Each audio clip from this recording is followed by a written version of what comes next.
Arts and Adventure Summits the airwaves. This is the Ogden Arts and Adventure Show. I'm R. Brandon Long alongside Todd Oberndorfer. We are your hosts for the greatest arts and adventure podcast in all the land, or at least Ogden, Utah, Chase. Okay, so we have this may be, Todd, this may be the greatest collection of outdoor adventure athletes we've ever had in the trailer. And I'll tell you why. We have Chase Moffett, who is so average that he decided to start an entire blog called Average Joe's Outdoors. Love it.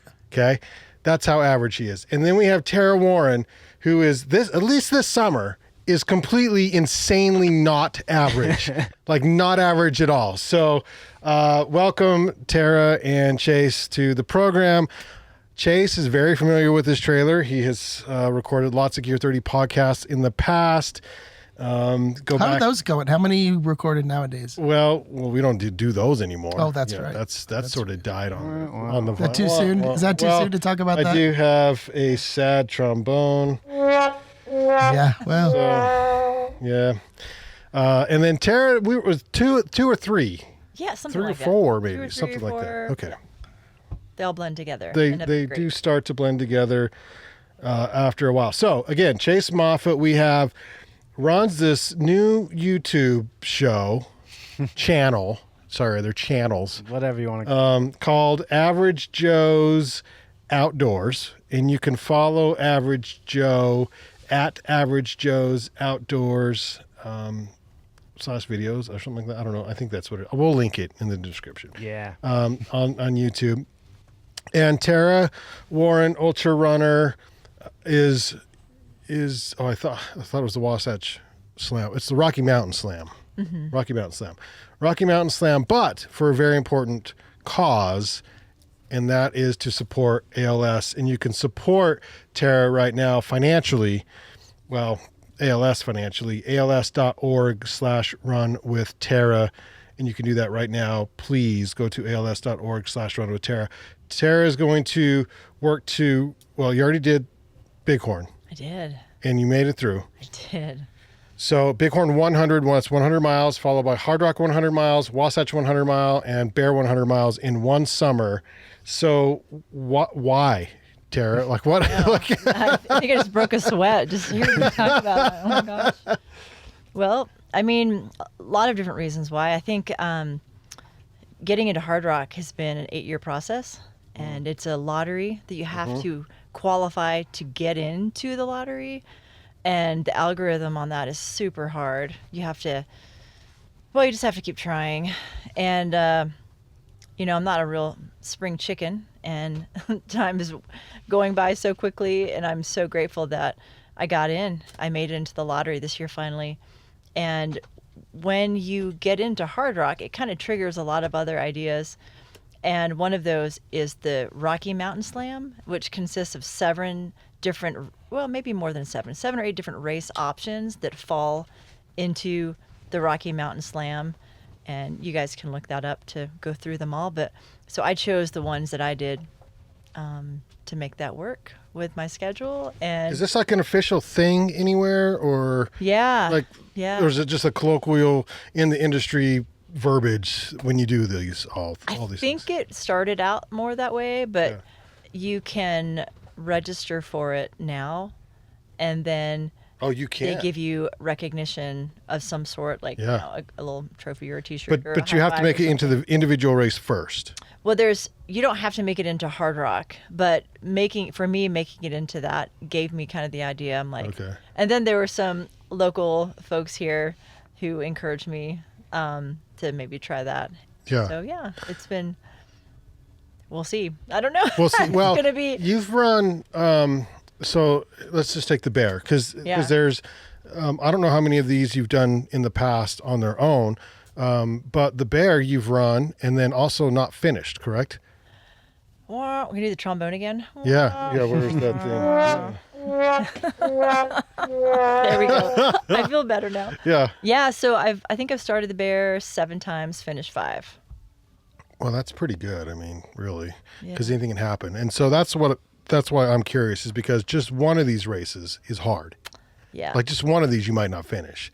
Yeah. So to do 4 in the summer, it's a lot. not average, obviously, Chase. It's 400 miles if you do the math. Thank you. Yeah. Thank you. That's That's 400 a lot of miles. altogether. Wow. I love when Chase does math. Doesn't happen Is that very an often. official statement? We'll say Official so. statement. All right, we're gonna say it's official. Oh, that's pretty good.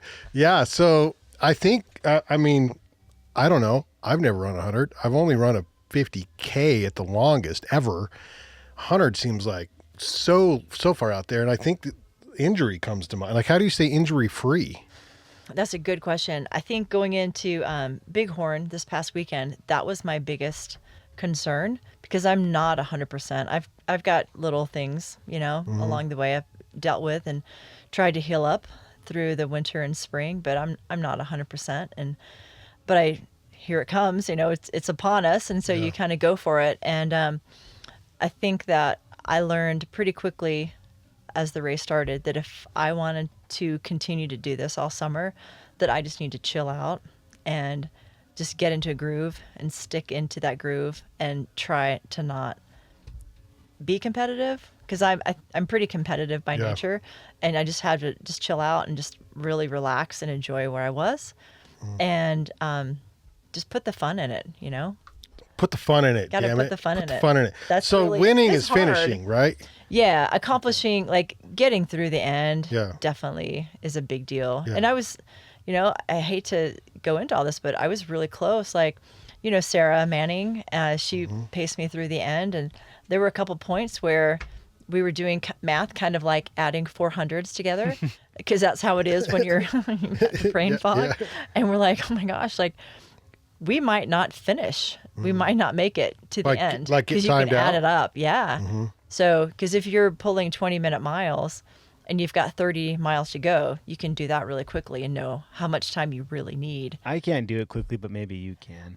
I can't right now, but So, She boy, I could. have so many questions, because a 20-minute mile is not much more than walking. right. It was Yeah. some, that's one of the things I learned this weekend. Like I can hike really fast. I can hike like a 15, 16-minute mile. Yeah. Not up, but kind of, Right. like rolling. Right. And so when people hear, I'm going to do a 100-mile run, you could essentially speed hike the whole thing. You really can, Okay. because I have. Okay. But So there you go, Todd. yeah, You got it. look, he's churning. He's thinking Yeah, on I it. know. Okay. Now, Yeah. does that? He's So like, I'm "I'm pretty guessing good at hiking." that falls into your definition of fun, like just because I think that collectively, I'm still caught up on the fun. Yeah. Part, right? She threw that one Like, out there. So, I'm just yeah. gonna have fun with this one, right? Well, that definition might be different for you, It's very subjective. as it is for maybe some of our listeners, or maybe even some other people in this trailer. And so maybe we should dive a little bit more into your definition of fun and where it comes from, what you tap into, like what does fun look like to you? What did it look like to you? great Does question. it look like that now? I'm glad it wasn't filmed. And are you still having fun? Having fun now, Yeah. right now. But no, I mean, it isn't all like fun. I think collectively it's hard. I mean, you can ask my buddies that pace me. Like, there's a lot of tears, a lot of breaks, a lot of sitting on a rock or two, questioning decisions. But what it all comes down to, as you mentioned, like my mom passed in 2016 from ALS, and I watched her happily move through that scenario in her life to the final days, and she did the best she could. And I mean, that's really all we're each trying to do every day in getting through our days, whether it's with work or a sport or a 100-miler or whatnot. It's just kind of make it with a smile. And, if she was able to do what she did to that point, then I'm game too. And that's what it's all about. Well, And, I have a question on that. yeah. Because pain is fleeting, and 2016, so it's been 8 years. And so is there enough there still to push you through the hard times? Absolutely. Yeah. Absolutely. 100%. That's Because I've never really used my, I guess, platform per se to really push my thoughts and feelings more about that. I've kind of, I'm more running central or focused, and that's I do a lot of running, but there's so much more that's a part of me, and she's a huge part of me, and will always be that. And the last woman to have completed this Rocky Mountain Slam was also in 2016, the year she passed. There are too many like strange connections with that I couldn't overlook and not make that be a part of what this means to me. I couldn't just ignore that. It was in my face. So Yeah, and what have you learned about ALS?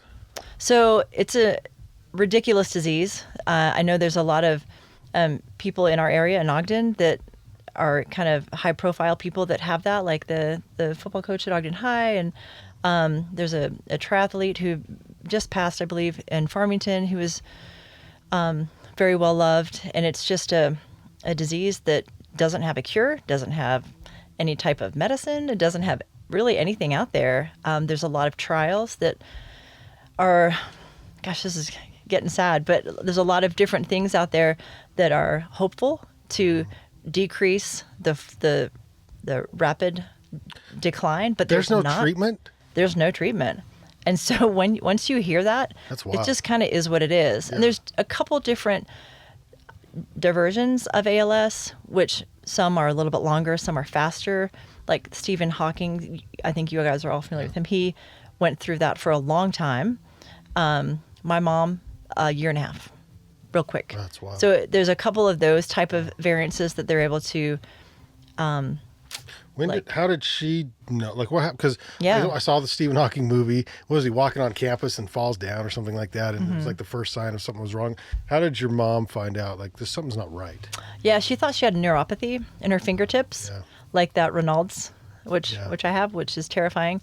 But a lot of that, and then she kind of had like a kink in her neck, and she kept going to get it checked out, thinking maybe she would need like a neck fusion or something was going bad in her neck, and they took a long time to actually diagnose that, and then the falling started after that. And she was living in Colorado at the time, and her husband had to move her here to Syracuse with my brother and his family, and that's where she lived out the remaining of her days. So Yeah, year and a half's not long. That's really fast. it was really fast, and it was so fast that you couldn't almost get to the next thing to help before it kept going. Like, oh, she needs a chair. That takes 3 months. Okay, we're past that now. Or now she needs a tablet to write on, and well, now so there's so many different things. And so I'm hoping, like we've already raised, we're well over $2,000 in this fundraiser so far, which has been just awesome. Just the community's been so amazing, because even a dollar helps. Like every little bit is just so generous. And I don't want families to have to kind of go through what we did. Like, well, what do we do? Like, who do we ask? Like, you can't just go to McKay and go to the hospital there and there's a list of things you check off, or there's really, you don't know where to start. So I want to Sounds like that's one of the diseases we know the least about. Yeah, they can't. I don't know why, but there's not a lot of black and white to it. It's a lot of just kind of. And it's a neuromuscular. Neuromuscular. Kind of along the lines of MS and things of that nature, where they know what to do, but they don't know where it's going. And so there's a lot of drive there. I got faith in things like Neuralink and these things that Yeah. I keep saying that I think there's a baby alive that's going to live to be 150 because with the use of AI and medical technology that will figure some of this stuff out. We need some funding though. We need do. to, yeah. And so Lots of funding. raising and well, at least you pick something easy. Right. It's an easy thing to remember. So als.org/runwithtara. Well, I mean like running 400s. Oh, I see what you're saying. Yeah. Doing something easy. Yeah, it's pretty easy. Yeah, the link is easy. Yeah, so what's the link again? als.org/runwithtara. But no woman has done this since 2016. How many dudes do this?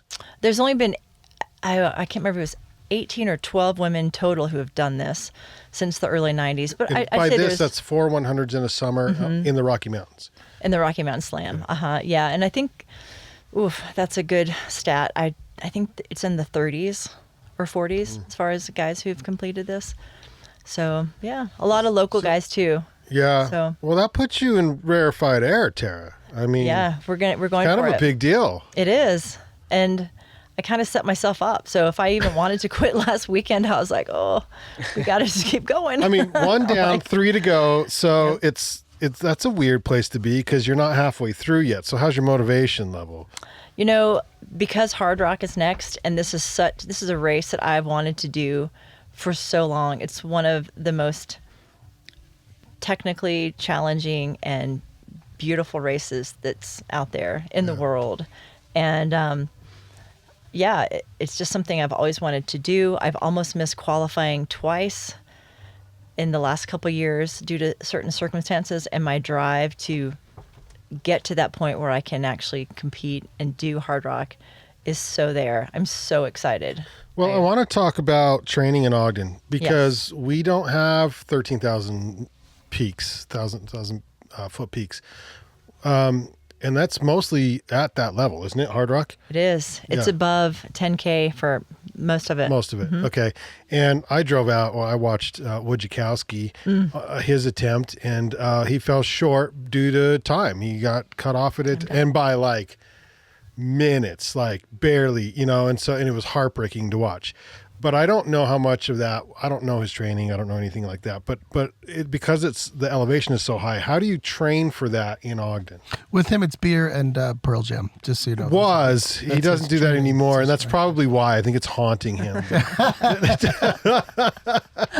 He's tried to change that up a little bit. Changed it up a little bit, yeah. Okay. Well, Pearl Jam has a new album, so that's pretty good. I didn't know that. Yeah, we all get It's a little pretty excited good. about that. That's That is pretty good. Yeah. It's not bad. They've got a couple good ones. So there's that. Well, I don't mean to make it simple, but you're just training like you would for any other. I specialize in big mountain races. Like that's my jam. So it's a lot of hiking and not 15 or 18-minute mile hike, but a lot longer type of hiking, steep hiking. And you mix that with a little intensity here and there just to keep it fresh. And you don't do as much running as you normally would with these type of races. But as far as the elevation goes, you're right. I can't replicate that. I can't do anything about that. And I just have to, there's a couple of different ways to go about that when you're going to do a high mountain race. I've done 4 or 5 already, and you either just show up the day before so you're not acclimated and you just kind of jump your body into it, which that sounds horrible, right? You just kind of just jump and go for it. Yeah. Or you go out 2 or 3 weeks beforehand and acclimate. So with my situation, I have kids. Yeah. Hubby he runs his own business, so we're not going out weeks beforehand. We are just gonna jump in, Okay, so buckle our seatbelts, I have and go for it. a thought on that, and Okay.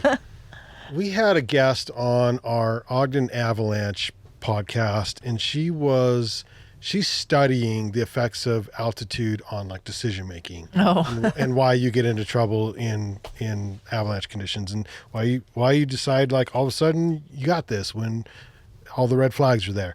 But what she said was it does take about 3 weeks for your body to acclimatize. Like it does take that long. It's not like show up and in 2 or 3 days you're acclimatized. Because it kind of feels like that when we go hike in the Uintas and stuff. It's like day 2 I feel way better than day 1, and day 3 I'm like, oh, I feel great. But she says for your like the cells in your body to actually do what they're supposed to do, it takes a full 3 weeks and sometimes longer. But she did say that heat exposure could help train the body to get used to those elevation changes. And I asked her about like sitting in a sauna, and she was like, maybe, but the studies were done in like actually people that were in like hot weather and stuff. But and it is summer, so you can kind of do that thing. But I thought it was interesting that because what the cells do is they go through a similar change, adjusting to the heat as they do to elevation. And so when you expose yourself to high heats, that your body kind of gets used to changing things. Anyway, I thought that was interesting. That is fascinating. It's incredible science, Right. really. And I But feel you can't like do that, so it doesn't. no, I can't. But in the other races, it's been like half and half. as far as in how that's hit me. And sometimes it's hit me really bad. Yeah. And I've gotten sick and gone through all that. And other times it's been fine. So What's Ben Lomond? 11? 9. 9? It's only 9? Like 90, 98, geez. 97. Oh, not even 10. No. So you're training below Where below would it be? the entire race. Yeah. Yeah. Okay. Yeah, it's good stuff. I can't wait. Should All be right, fine. so I'm using sort of quotes here, but what's This is fun, Todd. This is our idea of fun, by the way.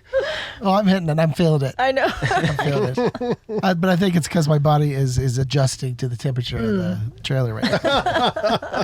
So what is like a day of race beginning? What is a quote unquote like perfect race look like? What are the conditions? How's your body feel? How does the rest of your team feel? Like, what is like puts you in that place at the very, very beginning? That's a great question. I'm a running coach too, and I was talking about this exactly with one of my clients yesterday. And I have never had a perfect race. Sure. I get that too. There's a ton of different perfect things that can happen during a race that you're satisfied with, and you're like, wow, that, and if you're circling that on paper, that was really good. Like that, I pulled that off. That was good. This was that was a no-go, or this was really good. But I can't say I've ever had like a perfect race. I've had perfect feelings after a race, like this is fun.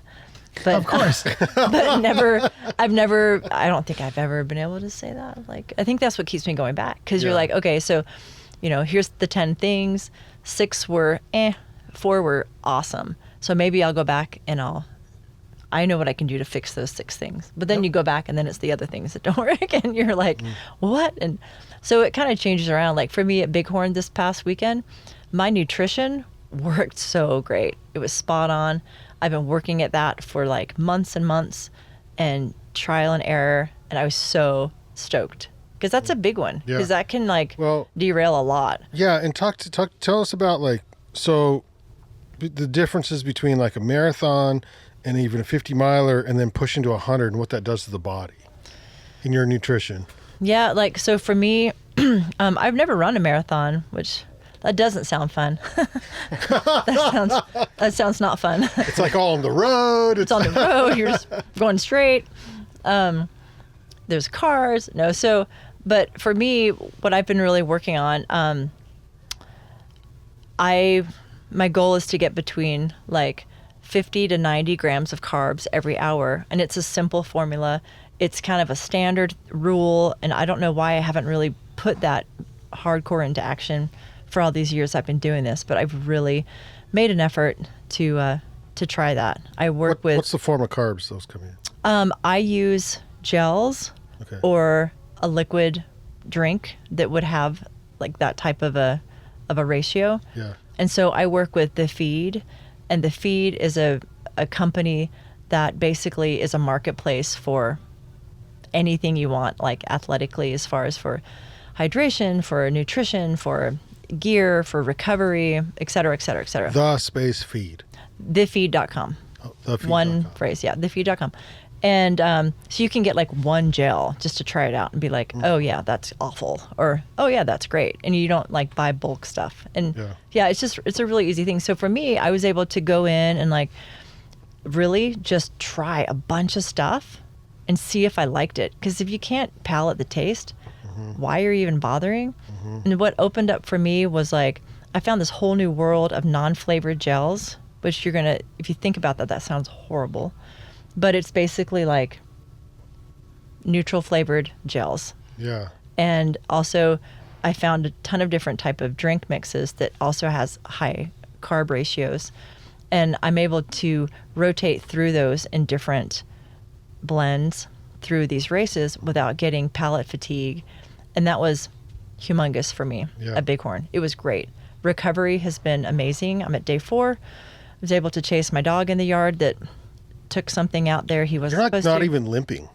I'm trying. Like if I'm by myself, I'm limping, but in front of you guys, I was trying not to limp. But I just remember I ran the St. George Marathon, and it was so funny because the next day we were driving back from St. George to Ogden, and we stopped at this gas station, and like I can't get out of the damn car, and there were people getting out of the car like barely making it into the gas station. I'm like, yeah, they ran, like, they ran, know, they ran. so Like funny. you could see all the people. swagger. Yeah. yeah. Well, what's that? I mean, for those listening and are getting ready, because listen, 100 miles is a big deal. Yeah. One, let alone 4. So what's like your 24 hours before or like the week before look like? As far as in what I'm Preparation for the race. Yeah, like what do you eat? And do you stop running the week before? Yeah, so I taper a little bit beforehand. Because Hardrock, the second race, is such a big race. It's almost double the amount of climbing, like vertical gain, as the Bighorn race I did, which is bonkers. But What kind of vertical is it?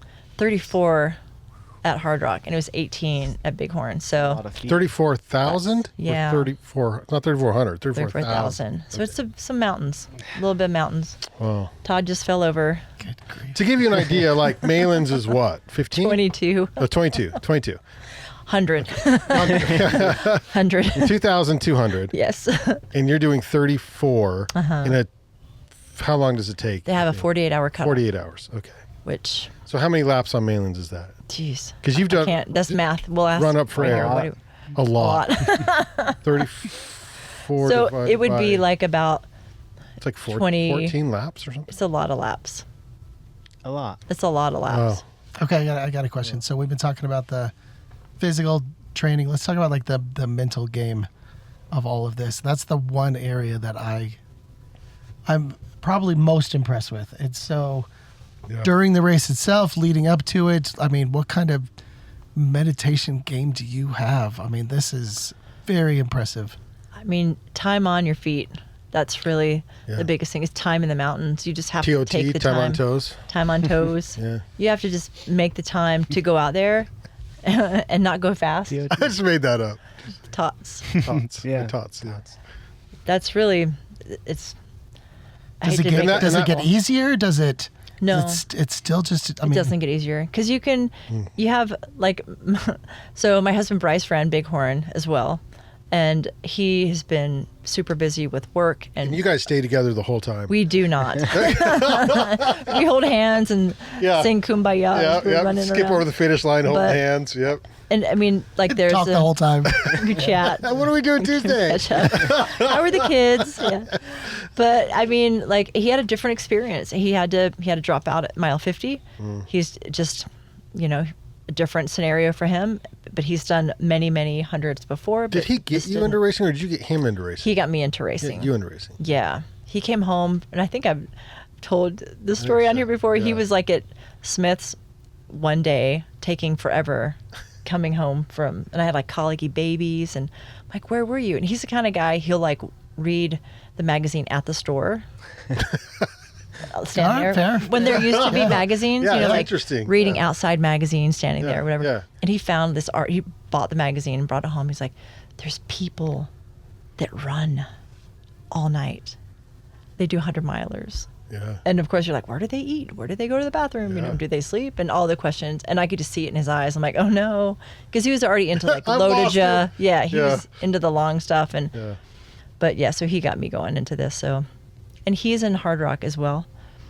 Oh, And, snap. This is a big deal. It's a big thing, guys. So anyway, Well, I'm pretty excited for you. This is Thanks. Does the rest of your family get you and your husband? I mean, it's the family reunions are like, oh shit, there's Tara. I don't even know what to ask her. Like, because I'm sure the love is there, but there's got to be like a they're like yeah. it's like an arm's length away. what's going on? whatever you do, don't ask her about running anything. She won't stop talking about it. No, my they're God. great. They're great. So I would hope so. That's I would funny. assume so. Well, besides donating, is there anything we can do to help you in your journey this summer? oh, I just appreciate having being here and being able to talk about it. And I think Yeah. just getting the word out because Oh, we mean- got to follow you on Instagram. oh if yes, you're not yes following please you. Yeah. run with Tara. Run with Tara. You can follow me there. Yeah. And lots of adventures to be had. I'm excited. I've got one of my good friends, Scott Hickenlooper. He's he does a lot of film and photography, so he's going to be on board all summer, like documenting the event, and we're going to do a thing after we're done, hopefully, right? Like if I make it. Yeah. So there'll be some like YouTube stuff out, and Only injury takes you out, right? yeah, in time. So Yeah. gotta just that old clock. But I'm grateful to have a lot of good brands that are with me that are helping make this Tell work. us. And so I run with Run and Rabbit. So Rabbit Clothing, they're a group I've worked with for years and years. Injinji Socks, Ultimate Direction helps me with my packs, etc. I'm always happy to have great Hoka shoes. That's always a big part. And the feed is actually sponsoring most of the filming and production. Yeah, so will you look into that. Who took over your Instagram on this last Oh, race? yeah, that 'Cause was Scott. pretty cool. to Uh-huh. see. Yeah, that was Okay. great, huh? Yeah, because it was like third person, like Tara was doing this. I was like, what? Who? Like, what? who's it? Yeah, who's Who's on going Tara's? Yeah. Yeah. Who's Does she running her know? account right Yeah. now? I'm Does gonna she find know? them. She's not thinking clearly. She's thinking in third person. This does not sound like that. Here Tara goes. It's a phase. Yep, it's a phase. We know where she's at right now. Yeah. Yeah, it was like Tara finished. I'm like, oh, she thinks she's all that now. That's awesome. Oh, that's funny. Yeah, and then I was like, okay, no, they've got a system. So Yeah. I thought that was awesome because it's smart. Because what are you gonna do? I mean, I'm sure people do, but what are you gonna do? Whip out your phone every few miles and give updates to friends and family? Like, Yeah, just one that's what I've more usually thing. done. Yeah. So this has been really nice. It's felt really fancy, which is kind of abnormal for me. So it's been really cool. So you're into bougie running now? It feels like it. Yeah. I've got like filters and all kinds of stuff. Like, can the filter make me go faster? Yeah. But Well, no, it's been good. congrats. And Thanks. you're representing Ogden. Yeah, absolutely. Anyone else in Ogden, female, complete this? No, in fact, the last lady who finished was in Salt Lake, and I'm gonna scan my brain really hard to try to remember her name. She is amazing, and you'll have to come back to me with that. But another one of the reasons that made me confirm to do this, and I'm gonna try not to get emotional. The same week I was trying to decide if I was actually going to go forward with this, I met her for the second time at a race in Antelope Island, and she had just completed that. And the irony is that years ago, when I was doing this same Bighorn race, I met her as a ride home because I had dropped out, and I had no clue that she was who she was when she had just ran me 90 miles home to my hotel because I had to quit Bighorn. And we spent hours in the car together just chatting about everything. And she would never have let on to the fact that that's who she was, and she's accomplished all that she had. And it just gives me chills now thinking about it. And so when I met her again a couple months ago, I just knew it. Like, I just knew, like, so many different random things fell into place that this is what I've got to be doing. Mm-hmm. So shout out to my friend that I can't remember her name. Yeah, well, give me a second. So we're gonna chat with Chase. We'll just remember. And Chase is talking, just randomly shout her name. Hey. Okay, be like blah blah. Yeah, You said is it Scott Hickenlooper? That's how. yeah. I do know. You know I have a Scott. story about Scott. Oh, okay, Dish. Oh, it's Dish. yeah. And this is gonna make me sound like I'm a runner, but I've only ran one ultra in my life. Okay. And the furthest I had ran before this ultra was 12 miles. So you do the math, and I was extremely unprepared. But I did the Was that dead horse 50K or 50? 50 miler. 50 miles. Okay. Yeah, I did the dead Oh, horse God. 50. About mile 30, I collapsed because I was cramping from head to toe. Like on the ground. Yeah, mile 38, 34 aid station. There's a video of me falling because I just started cramping, and my It's a good brother-in-law. video. I play it over and over again. Yeah. Insert video. If you look deep enough in my Instagram, you'll find it there. Oh my gosh. Got the massages. I ate a potato and salt and all the stuff. And about mile 35, I ran into Scott on the trail. Had no idea who this dude was. We started chatting, and I don't think I would have finished that race. He pulled me through, and with like a mile left, he just like sprinted, and I'm like, wait. Oh, I can't even walk. And this dude just took off and left. But that dude pulled me through that whole entire. Like literally, he had like a buggy. You know, he was pulling him. Yeah, behind just Chase. I sat down and he just, yeah. come on, You go. got on, yeah. But no, he is seasoned. He knew what to do, and I'd never done it before. And every little rock, he was sitting there, getting me climbing over it. He was good motivation. That's and, awesome. He's a really good dude. He is a good dude. Shout out, Yeah. Scott. Yeah. That's cool. Anyways, I think we got the wrong person on the show. should've- No offense. should've been Scott. You're all right. I'm really can- into this guy right now. Yeah, for real. Fanboying over here. Oh, my God. Oh, Todd, would you like to hear about somebody completely average? Yeah, Let's we take it gotta down a balance notch. this Let's out. take it down a notch. First of all, Warren, Tara, good luck. Thanks. It blows my mind, and so I can't even comprehend what you're doing. 100 seems so far to me, let alone 4 in a summer. So I hope you stay healthy, and I hope you complete the whole thing. Thanks. So, We'll have to reconnect and Oh, go through. 100%. Yeah. Yep. Again, als.org/Run with Tara, and then we can follow you on Instagram. It's Run with Tara. Run with Tara. So we're making it easy there. So Thank you. Thank you so much. So Chase, you're just average. Just average. Rob. Like, Yeah. how do you even compete with this? I don't. We could probably just end the podcast now. No. Here, push that mic down just a little bit so we can see your wonderful, beautiful face. There you go. But when I met you, because you worked at Gear 30 for a really long time with myself, we worked together, and you were at the time the person who got out more than anyone else I knew on the planet. Like every day you were doing something.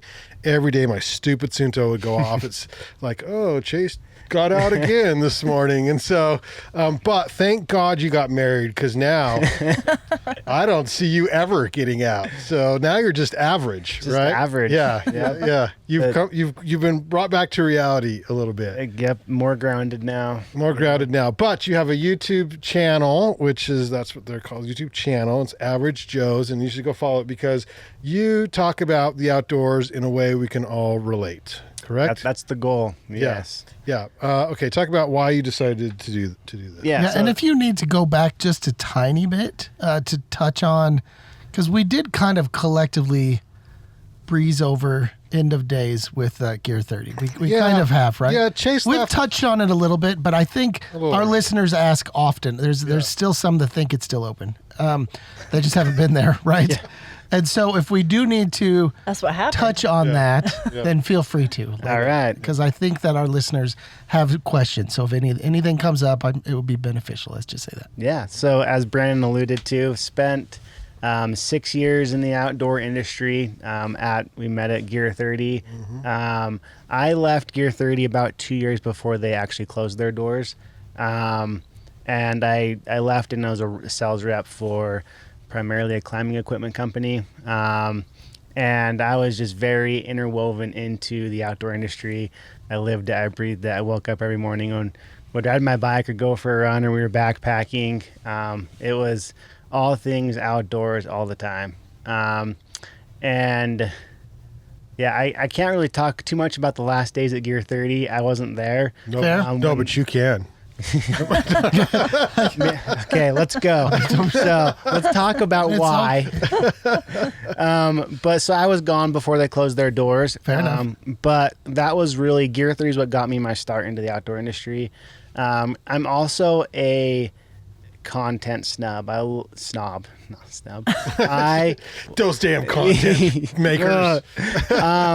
I consume a lot of content, whether it's cycling or running. I've watched so many ultra running documentaries, ultra endurance cycling and gravel riding. I like the ultra endurance stuff, and then down to product reviews, whether it's ski or But your go-to backpacking. skiing, right? Yeah, That's your- skiing that's is your like jam. that's my jam. I've done it since I was little. It's an area that I feel like I can confidently talk to anyone about. Mm-hmm. I've been in and around it for so many years.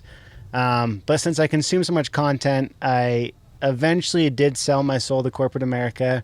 I got a 9-to-5 job. And I recognized after leaving the outdoor industry that there's a pretty big gap in content. And a lot of content is like showcasing the Terras who are doing stuff that my 9-to-5 desk job butt is never going to do. I mean, I'd love to someday. But content is like the ultra super high performing athlete. Therefore, most of the product reviews and stuff that come out are aimed at that person.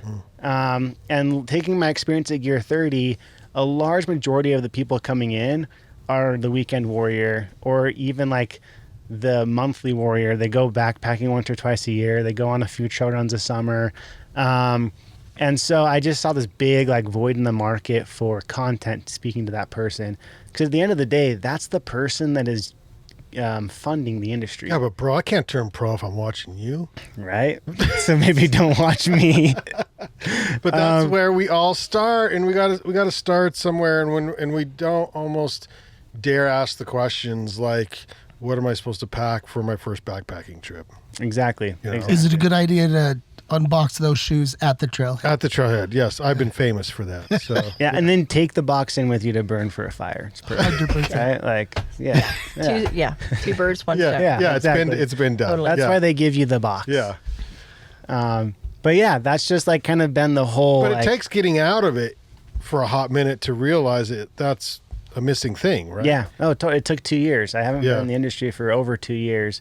And I really saw this like big void, and I started talking to people about it, and they're like, "Wow, that's a great idea." It actually, Because when you're in the industry, it's weird because you're a little insecure about what you know, but really you know a ton. I mean, you're getting information almost daily on all the updates. And that's just, you're just like, well, this is just normal, but I don't know this, or I don't know that, or I don't know this. But then when you're working, like you say, Chase, corporate America, somewhere outside of the industry, you don't get any of that stuff. yeah. Like it's a blackout almost until you decide like, oh, I want to go hiking this weekend, and you start doing some Google searches, Yep. and you're starting over like from fresh. Yeah. And I recognize this big gap. Yeah. And as I started talking to people, it seemed like there was enough interest in something that like that. So I actually initially, this is to talk about how this got started, is a friend at work was like, oh, my friend set up an LLC and he has a blog and he has a travel blog and he expenses all of his trips. And I'm like, should I make a blog about gear and then I can expense my whatever? Yeah. And I started a blog. I wrote one blog article, and then before I knew it, I was making a YouTube video. And I don't own a camera. I've never edited a video in my life, and it probably shows as you watch some of these things. I'm still learning. Oh, it shows. Right? No, I'm kidding. Like, they actually aren't too. What are you shooting with now? GoPro and then a Sony. Blah blah blah blah. Yeah. Camera. It's like Camera. an XV1. I don't know. Yeah, It's yeah. just like it's a vlogging camera. Yeah, Super yeah. simple. Yeah. But I actually do most of my stuff now just on GoPros. Okay. The quality's decent enough for what I'm doing and for like the time being. Anything that's like interview based, not action related, I'll do it on the Sony. But anything moving, I just do it on the GoPro. You got to keep it average. Exactly. So I let's be don't honest. need a That's red camera. perfect. No, well, definitely don't need a red. But Meaning you don't want that too overproduced, is what I'm saying. yeah, You no, wanna kinda keep yeah, it- it's relatable. Yep, Yeah. exactly. Yeah. Exactly. Yeah. I watched a few videos, 5, and Wow. and I think Do you feel more average? I felt informed. I felt and again, I've been in the industry for years. Sure. And still I was like, oh, what? Because there's always new product. There's always new, like you're ditching the Ben Chetlers. You're trying the What Vest. You're doing it. And I'm like, oh, I got to hear about these things. You know, I'm learning along with you. Mm-hmm. I thought that was great fun. Yeah, it's been really fun to experiment with and play around with. Mm-hmm. I love it. And then you did mention before the show that summer's a little rough because you're a skier. So what are you doing this summer? I'm a skier. So I actually, there's been a few things I've been playing with, like I mentioned. I'm starting to introduce like challenges, like average Joe challenges. And the first one that I've cut out for myself this year is an Everesting attempt on the bike. And loaded Joe. So I'm doing those two, but I'm trying to take it as an approach of like the average Joe. My training is outside of 9 to 5 hours. I'm not sponsored by the feed, so like, what's a good way to get nutrition for the most affordable way? Which the feed is great. Okay, I have given a lot of money to the feed. I think it's a great great company. Yeah. But these little small hacks of like, how can the average Joe afford to do these? Races are expensive. Loaded Joe's $300, something like that. Like, it's not just a cheap thing to go do. But in order to ride Loaded Joe, it's like, do I need to go do these other races? So it's just like, I'm trying to take, during the summers, my approach has kind of been how to complete these challenges as the average Joe. And then content will come behind those in the next couple months. Yeah. So, and then I've started a Strava club that we're doing this month as our month of challenges. And in order to compete in the challenges, your activities have to be outside of the 9 to 5 hours to give that average Joe like a chance at winning. Because I've signed up for so many Strava challenges. I'm like, well, freaking Jack's out there touring or running at Unemployed 2 guy. o'clock on a Thursday. Like, I can never compete against that. Yeah. And so just to like further that thing of like building a community, whether it's content and reviews or challenges that are all just like suited to the average person, and still people that can crush it. Like the guy that won this last week, he did over 200 miles on the bike, but he didn't ride in 9 to 5 hours. So a lot, but it's like. So my prediction, Chase, is that you're going to win, and here's why. I feel like, not the race, but in general, with your brand. Okay. Yeah, that was, yeah. Yeah, let's be clear. Let's be clear. There's no chance of you winning. Yeah. No way in hell you're winning Loaded. Yeah, but with the brand. Tara's like, wow, that's some confidence. She was like, hell yeah. You're going to win with average Joes. And this is why. I thought forever winning in social media was about like consistency but no, the true answer is building a community. And so you're doing the right things to build a community. And because those people, those are your faithful, those are the ones that are going to follow you off your average cliff. And that's going to be, that's the move. And that's why I think in the end, and it still takes time and consistency, but that community is the ones that'll keep you going and will help you win with the average Joe crowd. That's the hope. Yeah. Yeah. And then you can quit your 9 to 5. And then what do? You can't quit, dude. You're stuck. I know. You're always. I have to always have a 9 to 5 job. Yeah, now. that's the paradox, right? Ugh. Oh my God. Yeah, because once you sell out, then you got to rename the whole thing. Yeah. Average sellout. Average sellout outdoors. Ever sell out. How to ditch your 9 to 5. Yeah. Average Joe turned pro. Transitions. Transitions. Yeah, exactly. Oh. Well, let's get you there. That gets inspiring right. too. Yeah. That gets inspiring. Yeah. Oh, thanks, Chase. I've missed you. Yeah, it's good to be used back. To see way too much of each other. Monday through Friday. Monday through Friday. Well, sometimes weekend. No, I never work Saturdays. Yeah. I tried not to. I see you at events on Didn't we the all? weekends, but Yeah. Content all the time. Oh God, those days. Yeah, but building community is where it's at. That's huge. It's been really fun. Yeah, It's a Tara big, knows big that. thing. Yeah. I love it. And we can't have a better place than right here in Ogden Ogden's to make awesome. that happen, honestly. Yeah, because Tara, you Huge. didn't start. You started to update your mom, right, on your Instagram. Yeah, and yeah. and then it turned into a community. It did. Yep. And then, I mean, trail running in Ogden is just huge. Yeah. And there's always new people jumping in or moving here. And I don't know, it's just a good thing. I don't know. We have running up for air in the winters, and everyone kind of keeps tabs on each other through the cold spells, and we're all out there running this big race. Like it's just good. I love it. It's just can't say enough great things about it. Even at the race this past weekend, there was another guy, Steve, who was running. The pirate, Steve the pirate. No, Pirate Steve. That's a dodgeball he joke. was running the 52 miler. So when they start, like the 100 miles out and back, so Yeah. they start like the 52 miler, and the other races like on the back end of what we're running. So the whole time there's like people running behind us, like, "Hey, good job!" Even though we're like dying, crawling. Yeah. They're like, "Hey, way to go!" And you're like, "Oh yeah, thanks." But here comes Steve, and he's just great. Like it's just Ogden, like we all just cheer for each other, and we all high-fived, and we're like, "Yeah, go Ogden," and keep going, and just good. I love it. Can't beat it. Awesome. Thanks, Chase, for coming in. Appreciate it, man. Thanks Good for luck the with invite. good luck with the vlog. With the vlog. The video log. Average Joe's Outdoor, right? YouTube, Average Joe's average. One more time. Average drawers. Average drawers. The most average drawers you have ever drawers seen. you've ever seen. Drawers like underwear? Pull up your drawers. Yeah, pull up your drawers. Pull up your average drawers. Average That's why you Joe's. come to this show to Joe's. promote your Drawers. projects. Drawers. Yeah, Average exactly. Joe's Yeah. Outdoor. Joe's is plural, though. Yeah. So, yeah. It's not Average Joe. It's average It's Average Joe's. Joe's. Outdoor. It just threw me off. Outdoor. It's okay. I get it wrong sometimes too. God, thank goodness. And Make you feel sometimes better. there's one time I was like, had to look at the sticker to remember what I had named my own brand. So You're it like, I can't happens. get that you know? website up. I can't Yeah. get that Frick. website up. Yeah. I missed the S. When's Hardrock? The 14th of July. So Do you 24 days. train in between or just recover in between? I don't know. I mean, I think I'll get out and start moving around here soon. Okay. Just take the dog out and Yeah. see. Like, I'll probably start running a little bit Swim? and jump off the boat or something. Okay, But yeah. yeah. What's the gap between all four? You have like a month between. Is it pretty uniform?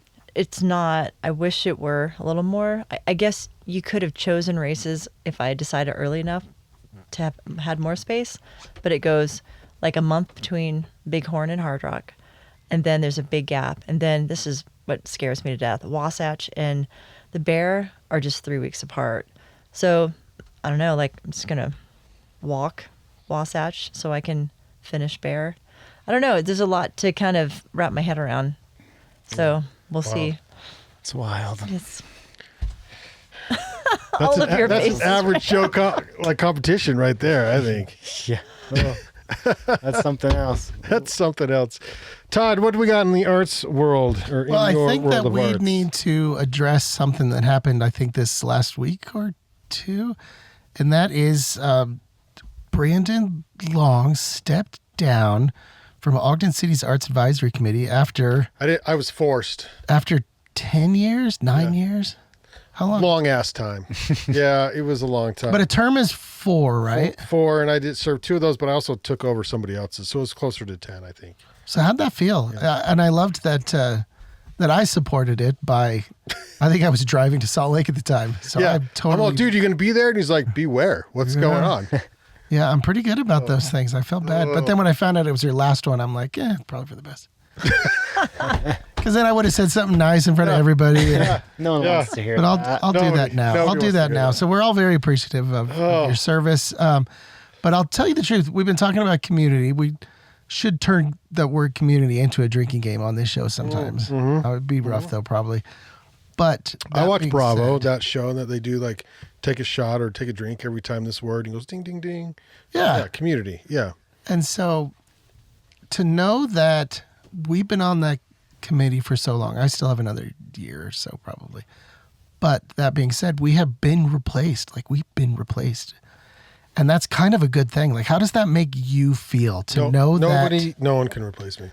Although somebody did. Irreplaceable. I was replaced by actually. Well, there's kind of that humility of knowing that there's a new group coming up, and Yep, and yes, because one, because we're not going anywhere. we're also, you and I are very busy, and towards the end, I'm like, okay, I don't want to be on any committees. I don't want to do any other things. We And my keep pretty replacement for the media chair, which is what I held for Ogden City Arts Advisory Council, is Deanne, who runs the Ogdenite, and she's fresh, she has energy, that's the perfect replacement for me, busy. Two things you are not. Let's be honest. and female. So Three things. three things. Yeah. Yeah. So she's great, and I think that's awesome because that's what good committees need. They need that turnover. They need 100%. fresh people. They need the thing, and so term limits are a thing, and that's why we need. And I thought it was great.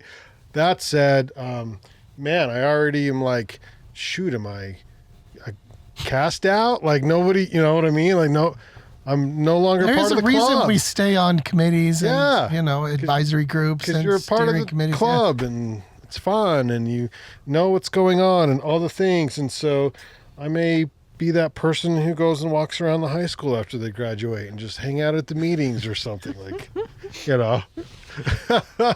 Or you could listen in on the show. No, you're not going to listen in on the meetings I won't. at all. But that is the one thing I'm like, I had to go into my Google Calendar and delete, because it was just every second Tuesday eternity, for just eternity continue. was Ogden Arts Advisory. And so I'm like, oh, delete. That was nice. Yeah. one less thing I got to worry about. So yeah. Well, we're very thankful for your service. That's many, many years. Yeah. And I loved it. And I was chair for 2 years because of COVID. Or no, it wasn't because of COVID. You had COVID. You had COVID, but Somewhere you had the in COVID there, years. yeah. But I was right before, and the chair that was supposed to be chair when I stepped down, like, moved away, and they somehow voted. They were like, "Why don't you just do another term?" I'm like, "Okay." So I did two-term chair, that's unprecedented. Unprecedented. But they made it work for you. We broke all the rules, which is the thing, and then you followed me, I think, because this is what happens when you don't show up to a meeting. You get voted in as the next coach, as the vice chair. Yeah, That's what mayor wants. That's what happens, and so whatever you do, always show up to the meetings. So what are you doing with all your spare time now? Yeah, I think I'll just start another podcast or something. But that's why that Ogden City Arts Advisory Council is why Van Sessions started, because we were in a meeting and we were trying to. The Ogden City Council, Arts Advisory Council, is not in charge of a lot of things. One of them, though, that they are in charge of is the art stroll that happens every month in Ogden, the First Friday Art Stroll. I actually think that should be a nonprofit, and funding and all that kind of stuff should go do it. But anyway, we're in charge, and we're like, how do we get people to know that there's an art stroll? Because nobody knows. And I'm like, well, I've emceed races. I sit at the finish. I MC races. I can stand out there and just make announcements, play music, make announcements, and say, hey, it's Ogden's First Friday Art Stroll. Visit this gallery, that gallery. Well, this is going on. This is going on. Live performances here. And I was like, oh yeah, that's a pretty good idea. That's a good idea. And then I was like, well, I tell you what. But then they were like, how can we get him to talk less? But talk less. But like, I got a van, and I can just park the van down there somewhere. And I can make announcements from the van, because then it's kind of a shtick, it's a thing. And they're like, yeah, that's great. And then turns out we didn't know where to park the van. And then it also was like, well, I don't want to, like, Todd's serious, like, he's teasing, but I'm serious. Like, I don't want to talk the whole time. Like, we should have musicians or something playing, so it's an act. So it's art on during the art stroll. And they were like, yeah, that's a good idea. Let's do that. Let's do arts. And I'm like, well, I don't know where to park. So the only place to park was at Union Station. And so we booked band. You booked Scott Rogers, I think was the first. I don't know if he's the first. No, I think it was the Wednesday people. it was an impressive 8+ years ago. But it was four bands that first night. And guess what? We never made announcements about the street. It turned into, because I'm like, well, we ought to record this as a podcast.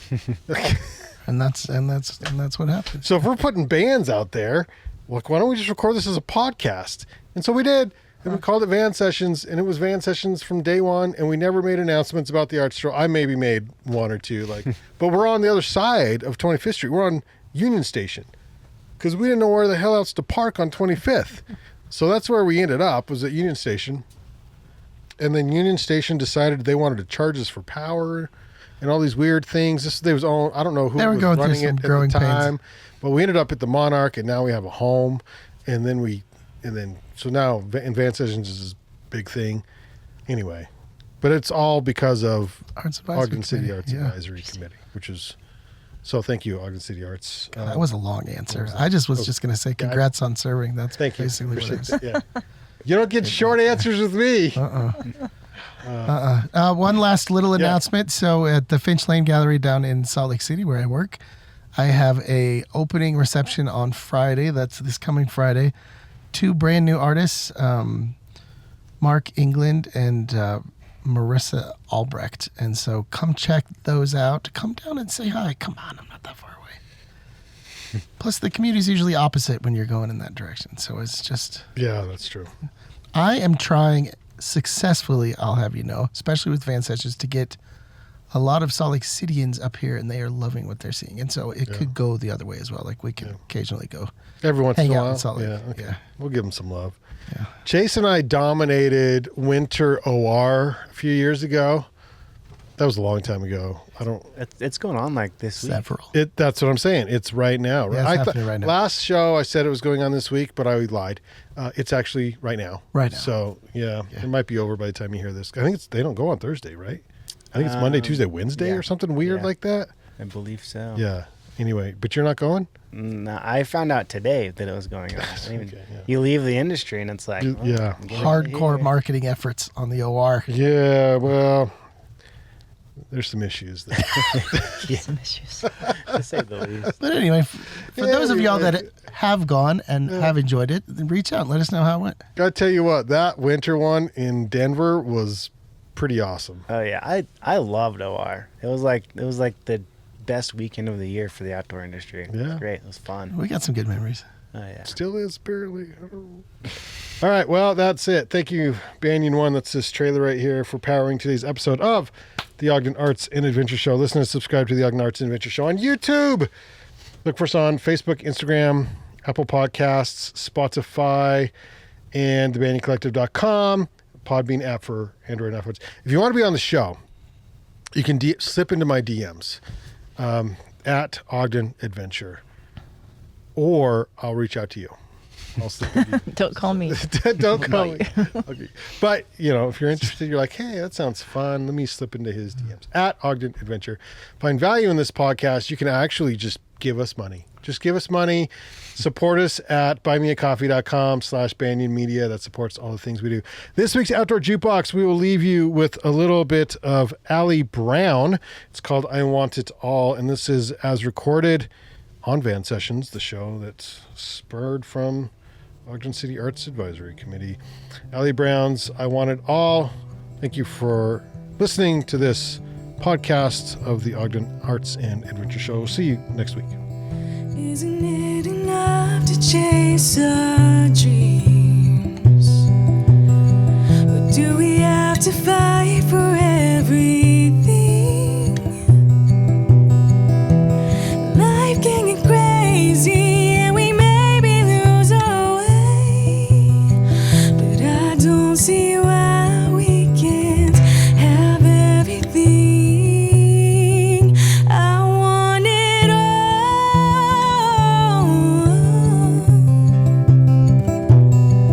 Light me up, let fire take my soul. I'll get to the place I've been so hard trying to reach. Then you'll know that you can't hurt me anymore.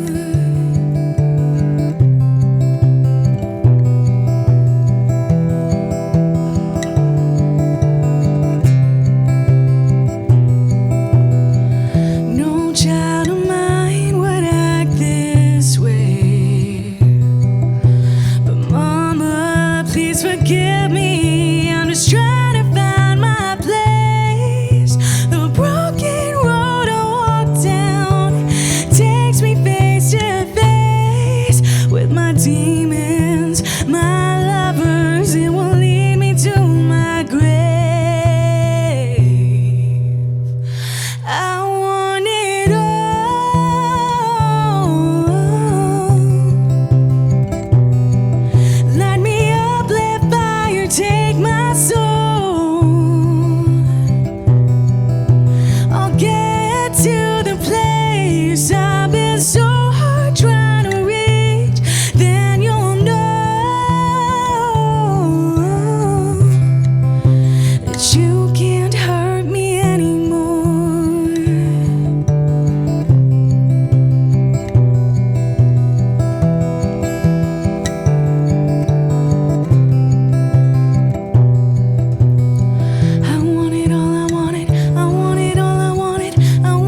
session.